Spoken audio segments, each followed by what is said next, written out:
Hello दोस्तों। भगवान श्री कृष्ण के द्वारा अर्जुन को कुरुक्षेत्र के मैदान में दिया गया गीता का संदेश हम शुरू करते हैं।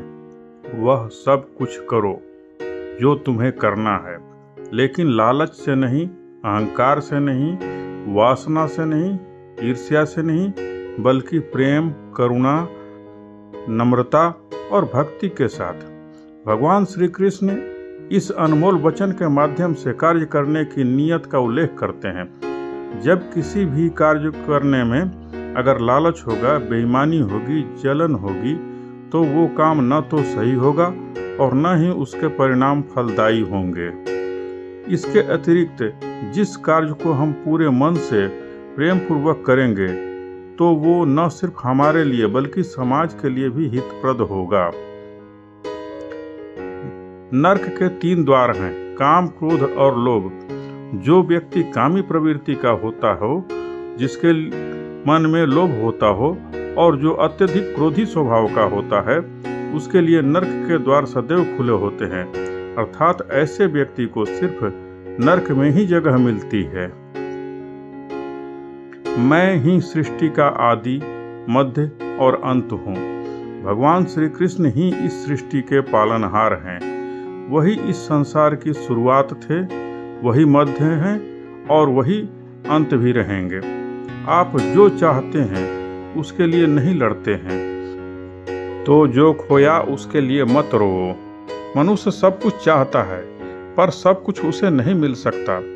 आपको जो नहीं मिला उसके लिए पश्चाताप मत करो, और जो आपसे खो गया, आपसे अलग हो गया, उसके लिए निराश मत हो।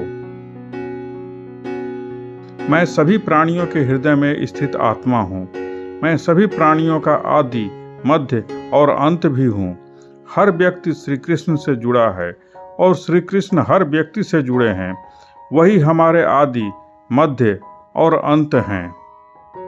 ठंड या गर्मी, सुख या दुख का अनुभव करें। ये अनुभव क्षणभंगुर हैं। वे आते हैं और जाते हैं। उन्हें धैर्यपूर्वक सहन करें। समय एक सा नहीं रहता। आज दुख है तो कल सुख भी आएंगे, और सुख के बाद दुख भी आना स्वाभाविक है। आपको पूरे धैर्य और श्री कृष्ण पर विश्वास के साथ अपना जीवन निर्वाह करना चाहिए। सत्य कभी नष्ट नहीं हो सकता। अच्छा करने से नहीं डरना चाहिए। जिसने मन को जीत लिया उसने पहले ही परमात्मा को प्राप्त कर लिया है, क्योंकि उसने शांति प्राप्त कर ली है। ऐसे मनुष्य के लिए सुख दुख, सर्दी गर्मी और मान अपमान सब एक से हैं। जो दान कर्तव्य समझकर बिना किसी संकोच के किसी जरूरतमंद व्यक्ति को दिया जाए, वह सात्विक दान माना जाता है। ब्राह्मणों, गुरु, माता पिता जैसे गुरुजनों की पूजा करना तथा पवित्रता, सरलता, ब्रह्मचर्य और अहिंसा ही शारीरिक तपस्या है। भविष्य का दूसरा नाम है संघर्ष। हे अर्जुन, परमेश्वर प्रत्येक जीव के हृदय में स्थित है।